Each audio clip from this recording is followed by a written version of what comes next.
السلام عليكم وإناي عشر كلا عشر كأنه صدني شنات أما lesson 35 simple conversation for English Somali beginners وشكيسي فدود أو دادك في Somaliga iyo English baradka lagu talagalay.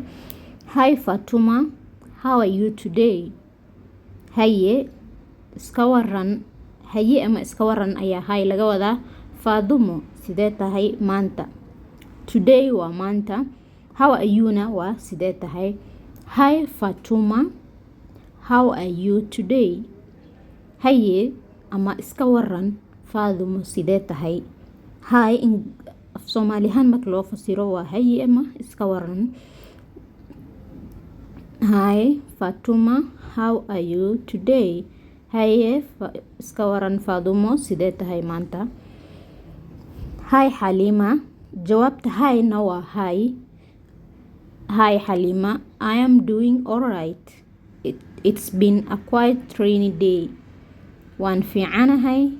Halima ama Halimo waxay ahayd maalin aad u roobeysan. Hi Halima, waan fiicanahay. Halima, I am doing alright. Ama waan fiicanahay camal ee u dhigantaa I'm doing alright. Waan fiicanahay ee u dhigantaa marka hal ayaan ka dhigay. Maanta it's been a quite rainy day. Waxay ahayd maalin aad u roobeysan. Fasiraadeeda waa intaas. Laakiin I am doing alright maxaa laga wadaa waan fiicanahay camal ama waan wanaagsanahay, sidaas ayaa laga wadaa. Hi Halima, jawaabti hayda waay.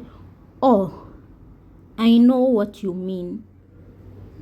It's been pouring all day here too. Did you hear about the flash floods in our area? Oh, maxay u dhigantaa ha. Oh camal ha ayay u dhigantaa. Waan ogahay waxa aad ula jeedo. I know what you mean. It's been pouring all day. Ama it's been pouring all day here too. Halkan maanta dhan roob ayaa ka da'ayay. Waayay. Did you hear about the flash floods in our area? Ma maqashay wax ku saabsan daadadka agagaarkeena ama nawaaxigeena ama meesha aan joogno camal daadadka ku saabsan wax ma ka maqashay?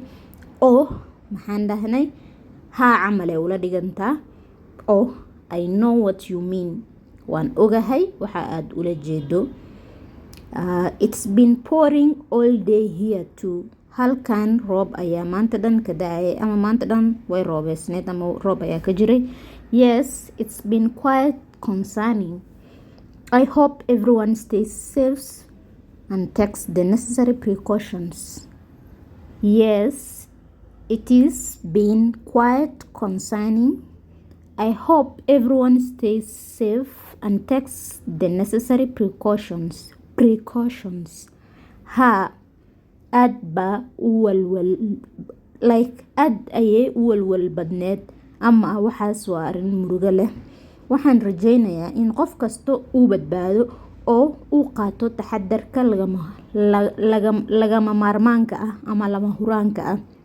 Necessary maxaa laga wadaa wax lagama maarmaan ah. Precautions na waa taxadarid camal ayaa laga wadaa.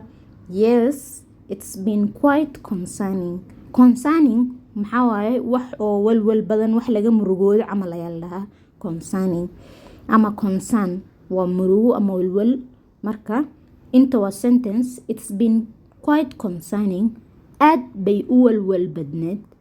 So I hope maxaa laga wadaa waxaan rajaynayaa everyone stays safe and takes the necessary precautions.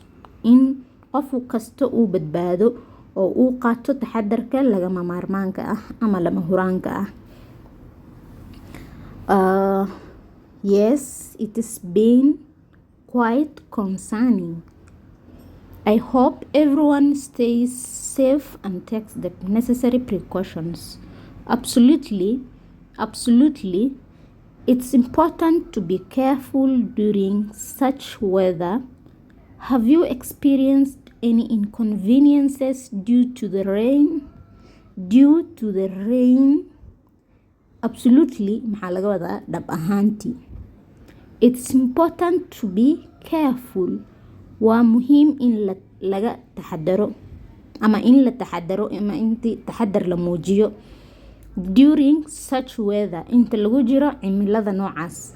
Weather waa cimilo, suchna noocaas ayaa laga wadaa, duringna waa waqtigaas ama inta lagu jiro. Have you experienced any inconveniences due to the rain?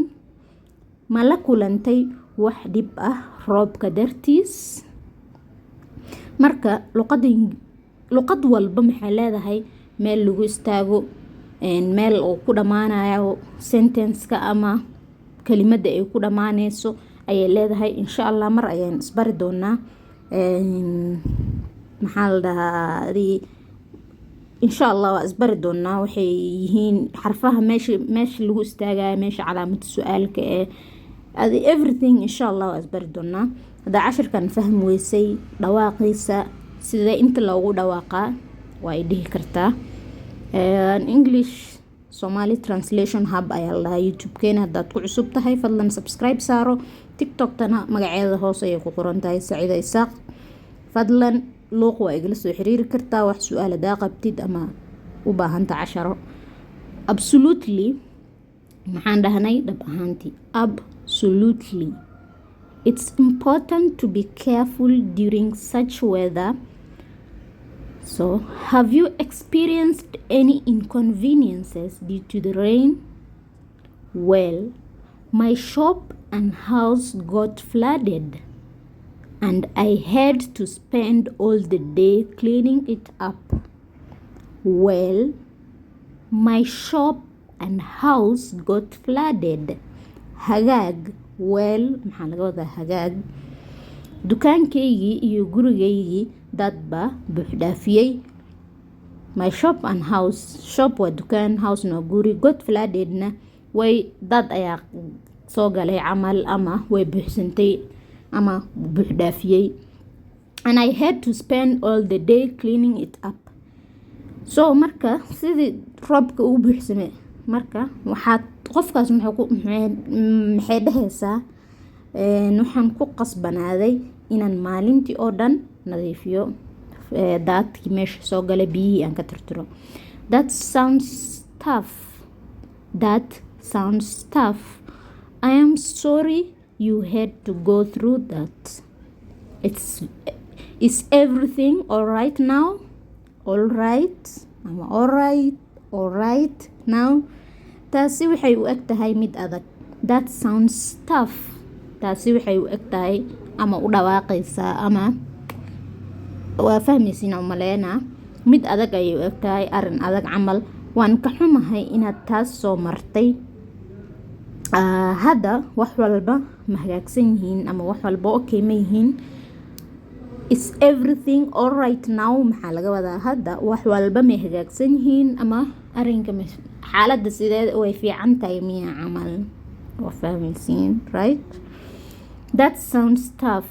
I am sorry you had to go through that. Is everything all right now?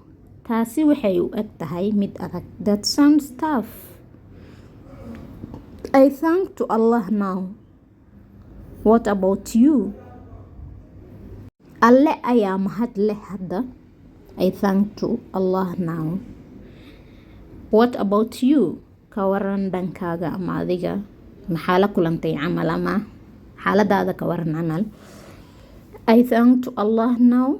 What about you? Alle ayaa mahad leh hadda ka waran dhankaaga. I thank to Allah now.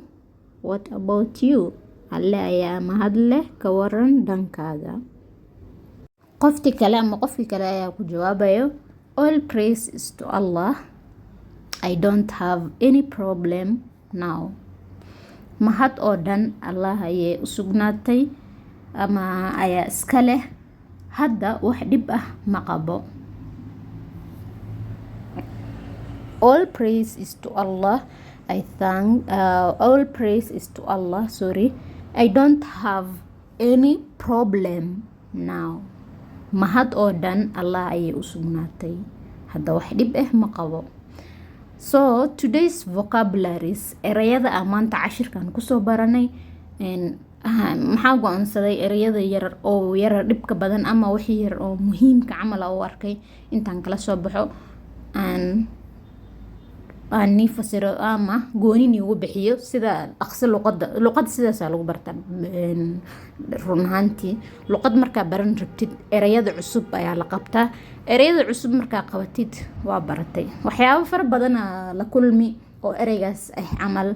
hadda rain aa la kulantay meel, hadda rain adiga ahaan cashirkan soo martay ama cashirkan la qaadatay waa ogaani kartaa rain intuu roob yahay adigio Soomaali oo weligaa maqlin rain waxa laga wado. rain maxaa laga wadaa roob. problem waa dhib,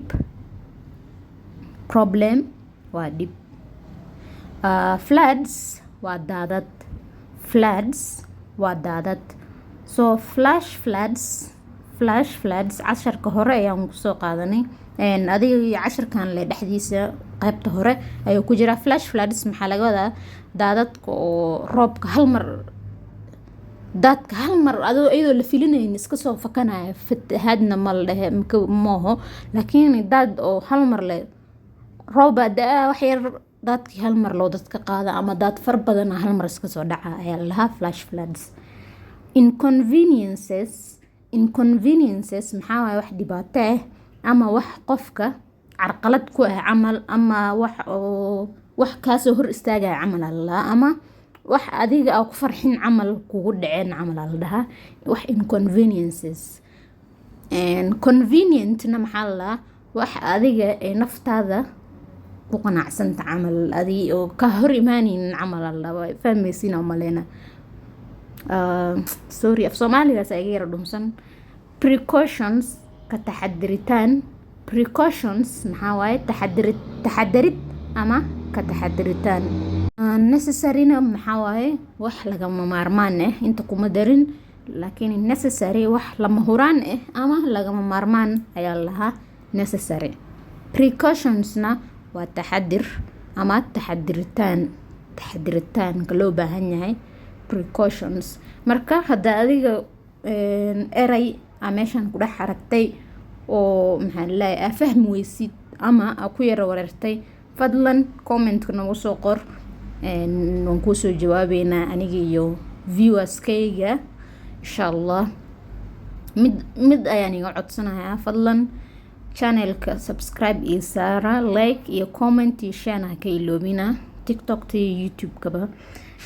mida kale aan iga codsanaya maxaa waaye inta 10,000 followers ay gaarsiisiin sida aniga nigu jabsanahay adinkan igu jabsanaada hadaaso videogan kaasoo horbaxay camal. fadlan ha iga hilmaamin followga TikTok aan ka wadaa, mostly TikTok followgeeda ha iga hilmaamin, aan iscaawino. sorry af Soomaaliga hadaan yiri waan iga raali gelinayaa. wassalaamu calaykum waraxmatullaah.